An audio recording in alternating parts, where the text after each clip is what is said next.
భారత రాజకీయాల్లో రాహుల్ వ్యాఖ్యల ప్రకంపనలు, ఎన్నికల సంఘం విశ్వసనీయతపై ప్రశ్నలు.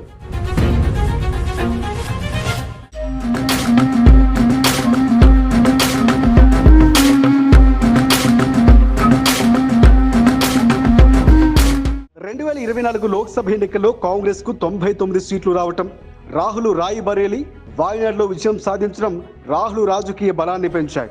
కేవలం 15 సీట్ల తేడాతో ఇండియా కూటమి అధికారం కోల్పోగా 100 సీట్లలో తప్పిదాలు జరిగాయని కాంగ్రెస్ పార్టీ ఆరోపిస్తోంది.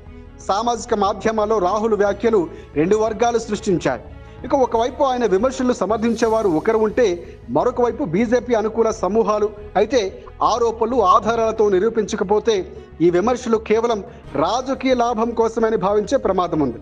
అయితే రాహుల్ గాంధీ సహా ప్రతిపక్ష నాయకులు తమ ఆరోపణలకు ఆధారాలు త్వరలో బహిర్గతం చేస్తామని ప్రకటించారు. ఇప్పటి వరకు బహిర్గతమైన ఆధారాలు న్యాయస్థానాల్లో గట్టిగా నిలబడలేదు. రాహుల్ సూచించినటువంటి అణుబాంబు ఆధారాలు నిర్దిష్టంగా ఉంటే అవి దేశ రాజకీయాల్లో ఒక పెనుమార్పులకు కారణమవుతాయి. ఆధారాలు బహిర్గతమైతే అవి రాజకీయంగా పేలుడు సృష్టించవచ్చు. కానీ వాటి నిజాయితీ బలం ఆధారంగా దాని ప్రభావిత తీవ్రత ఉంటుంది.